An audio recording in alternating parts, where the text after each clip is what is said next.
Friends, எல்லோரும் எப்படி இருக்கீங்க? நல்லா இருக்கீங்களா? நானும் நல்லா இருக்கேன். இன்றைக்கி நைட்டுக்கு வந்து சப்பாத்தி தான் போடுறேன். இந்த சப்பாத்தியில் கொஞ்சோண்டு ஆயில் போட்டுக்கிட்டேன், சால்ட்டு போட்டு கொஞ்சோண்டு தண்ணி ஊற்றி பிசைஞ்சு நல்லா சாப்பிட்டேன். அது கூட கொஞ்சோண்டு மைதா மாவு 1.5 ஸ்பூன் கலந்துக்கிட்டேன். ஏன்னா அப்போ தான் வந்து சாஃப்டாகவும் இருக்கும், சப்பாத்தியும் நல்லா மொறுமொறுன்னு இருக்கும். அதனால் போட்டிருக்கேன். பாருங்கள் எப்படி இருக்குன்னு. இது கூட தொட்டுக்கிறதுக்கு உருளைக்கிழங்கு குருமா செஞ்சுருக்கேன்.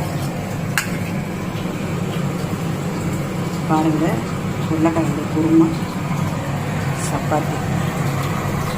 சப்பாத்திக்கு வந்து கொஞ்சோண்டு மைதா மாவு சேர்த்து செய்யுங்க. செய்யும்போது நல்லா டேஸ்ட்டாகவும் இருக்கும், கலரும் நல்லாயிருக்கும். அது செஞ்சு பாருங்கள். பார்த்துட்டு கமெண்ட்டில் சொல்லுங்கள். தேங்க்யூ. ஷேர் பண்ணுங்கள், கமெண்ட் பண்ணுங்கள், லைக் பண்ணுங்கள், சப்ஸ்கிரைப் பண்ணுங்கள். சப்ஸ்கிரைப் பண்ணால் தான் அடுத்தடுத்த